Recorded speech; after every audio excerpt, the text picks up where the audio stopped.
Hi everyone, welcome back to my channel. My name's Souji and I am here with my friend Smári from Iceland. So last week I released a video on Icelandic culture with him, and this week's video is going to be about the Icelandic language. First things first, I wanted to ask you what I've asked to almost everyone that I saw in Iceland. What languages did you learn growing up and what languages can you speak now? So in elementary school we study English and Danish, and in junior college we can choose from French, German and Spanish in most junior colleges at least. Some offer Italian and other languages, yeah. So do you ever formally study Icelandic? Yes, of course.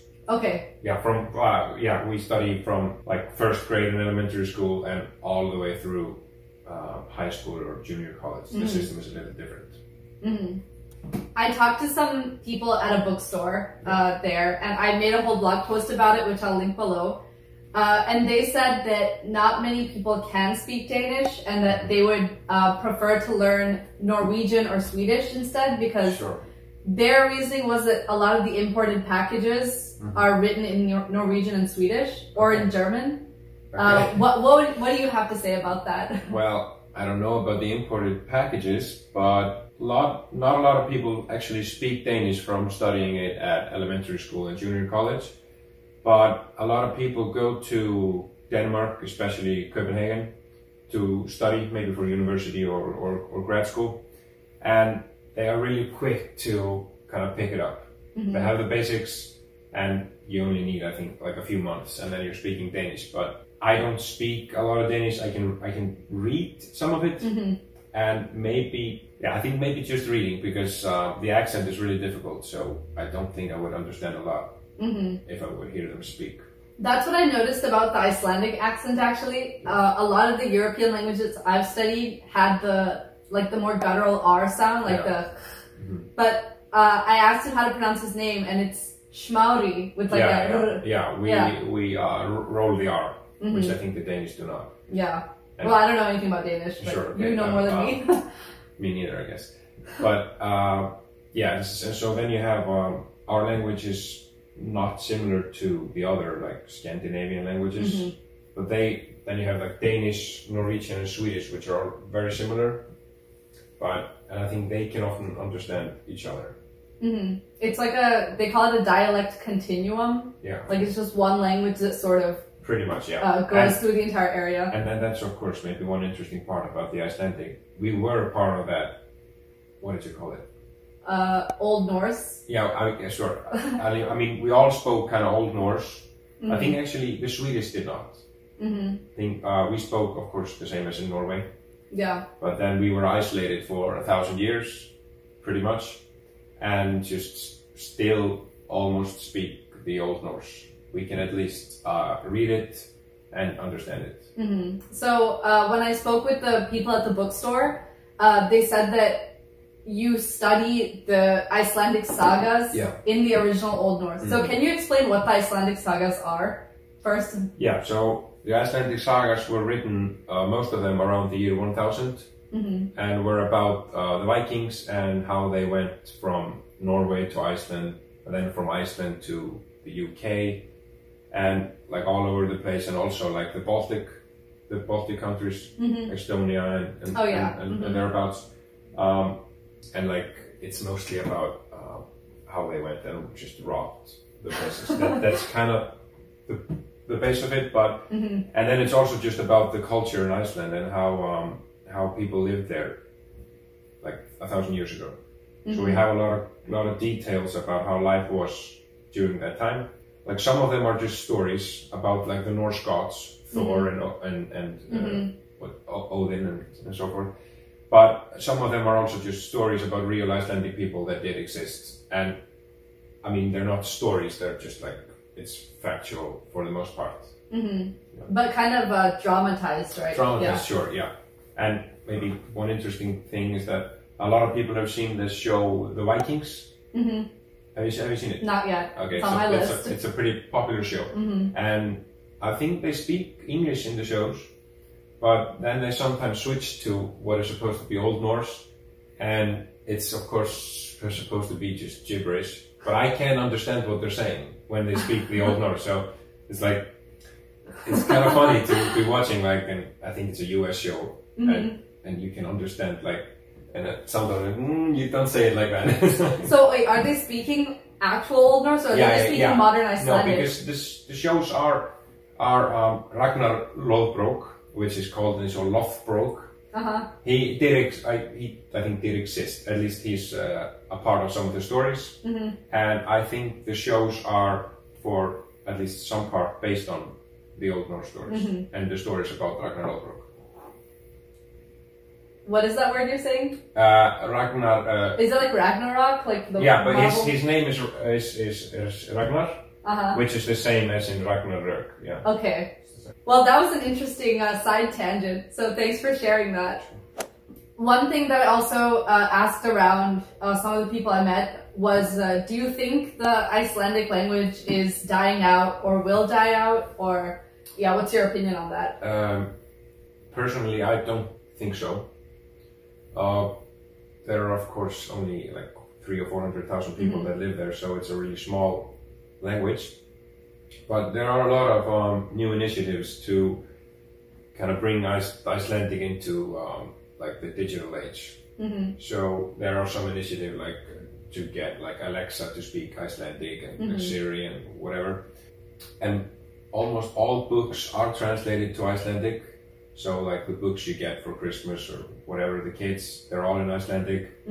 But I think maybe the main danger would be just from like the iPads and like the TV shows that are not just on Netflix, YouTube. In English. Yeah, but there is a lot of people are really passionate about the Icelandic surviving. And I mean, it has survived like through the 20th century and now into the 21st.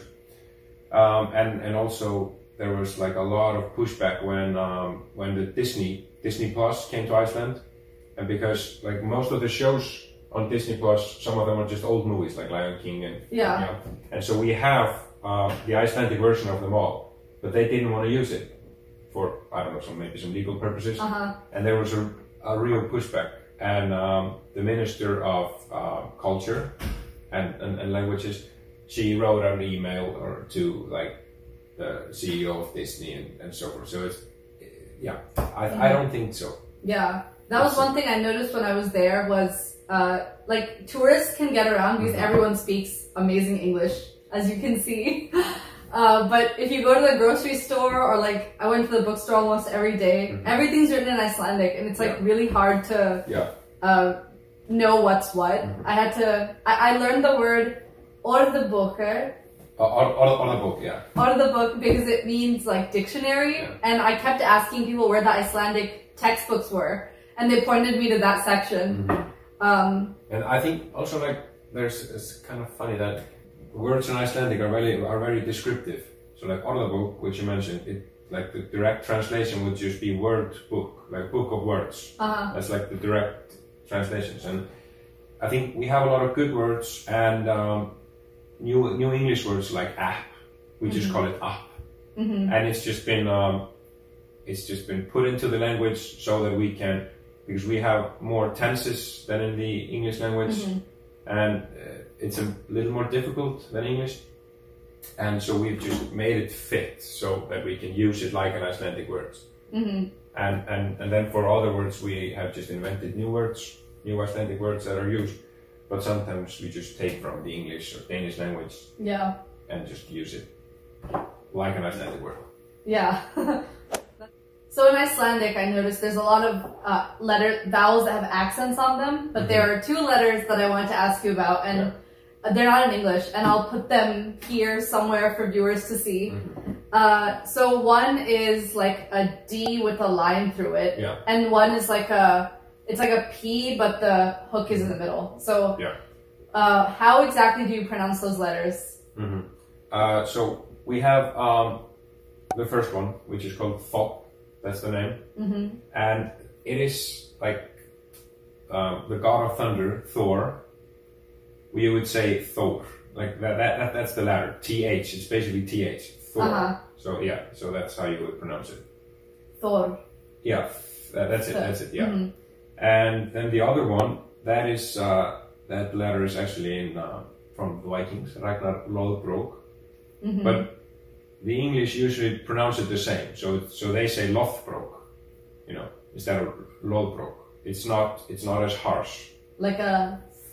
Yeah, but it's like thought, and then you have the other one is like when you're breathing in. Yeah, it's like, so it's yeah. So it's yeah. So you would say Thor, Thor, Thor. Yeah, and then you would say Lothbrok. Lothbrok. It's this one. Yeah. Okay. Pretty much. Okay, so I put together a couple sentences in Icelandic to read to you. You haven't seen this one yet. Okay. And you can correct my pronunciation. Okay, sure. Halló. Ég heita Souji. Ég heiti. Yeah, ég heiti. Ég heiti Souji. Yeah. Ég bæ í New York. Ég bý. Ég bý í New York. Yeah. Ég læri í Colombia með þér. Yeah. Okay. This is very good, but you probably wouldn't use that phrase. But it was good pronunciation. I pulled it off Google Translate. Yeah, sure, of course. So how would you say it? I said I study at Columbia with you. I would probably like say we studied together. That's kind of what you would say instead of like I study with you. So I would say við lærum saman. Like við is we. That sounds just like German. Yeah, or we would say like study together. We don't really use that. We just we use like go to school together. To school together. So how would you say that? Við erum saman í skóla. We are together in school. Yes. That's pretty I much understood that one actually. Because in German together is zusammen. Okay, yeah. Kind of the same. Saman, yes. Yeah. Þakka þér fyrir að þakka þetta. Viðtal is the last word, right? I think it's this one. Oh, myndband, okay. Myndband. So, þakka þér fyrir að taka þetta myndband með mér. Yeah, með. There you have the weird for með. Yeah. And þakka þér, and then you have the word fyrir. Fyrir. Yeah, so this is how the Germans would pronounce it. How I said it? Yeah. Fyrir. Yeah. Oh yeah. Fyrir. Yeah, but you should say fyrir. Fyrir. Yeah, so there's no like nothing of that, no. Yeah, I've just gotten used to when I see a European language I don't know, I just say the R the way the Germans say it. Sure. So how was that? Pretty good, very good. Well done. 9 now out of 10. that you taught me how the letters sound, I can sort of piece it together and be comprehensible. Sure. Okay, well, thank you so much for being on my channel. Thank you. I had a lot of fun talking to you and I learned a lot, and I hope you guys learned a lot as well. So once again, if you have any other questions about the Icelandic language, comment them below. I see him every day at school, and I'll get around to answering them. So until next time, bless! Bye-bye.